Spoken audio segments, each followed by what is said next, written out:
Everybody fantasizes about a royal wedding. A couple in a suburban area of Fort Lauderdale, Florida, attempted to host their wedding at a vacant mansion that they falsely passed off as their own on Saturday, ultimately resulting in police intervention.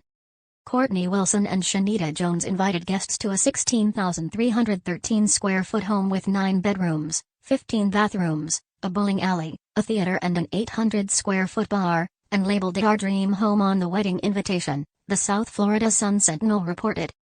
The couple referred to themselves as the royal couple, and invited their guests to a ceremony that was to take place at the sprawling mansion in Southwest Ranches, which they dubbed the Wilson Estate, at 3:30 p.m. on April 17. The wedding was also set to include a red carpet cocktail hour, followed by a reception that was to last until 2:30 a.m., and then a Sunday brunch gathering the following day. But the bride and groom failed to disclose one important detail: the mansion did not belong to them, and they were planning to trespass on the property that they believed was vacant. When Wilson showed up Saturday morning to set up for the day's events, he was met by Natahan Finkel, the disgruntled owner of the home, who swiftly called the police. According to the Sun-Sentinel, Finkel had put the estate up for sale for $5.7 million 2 years ago, and lived on a different home located on the property. "I have people trespassing on my property," Finkel told a 911 dispatcher, according to the news outlet. "And they keep harassing me, calling me. They say they're having a wedding here and it's God's message. I don't know what's going on.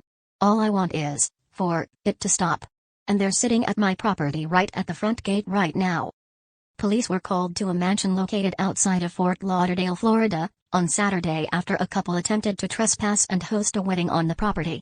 Here, a Fort Lauderdale police vehicle patrols the beach area as on March 4, 2021 in Fort Lauderdale, Florida. Police showed up to the property on Saturday and escorted Wilson away from the home, without pressing charges. "They told them to get off the property and not to come back," Finkel said. "That was the end of it." Keith Polyakoff, the town attorney, later told reporters that Wilson had checked out the property several times in the weeks leading up to the wedding, claiming that he wanted to purchase it. He had even asked Finkel if he could use the backyard for the wedding. "The guy figured it was a vacant house and didn't realize Nathan lived on the property in a different home," Polyakoff said. "This guy had no idea he lived there. You know the shock that must have been on his face when he showed up at the gate and the owner was home?" Wilson declined to address the incident when reached for comment by the Sun-Sentinel on Tuesday. "I don't want to talk about it," he said.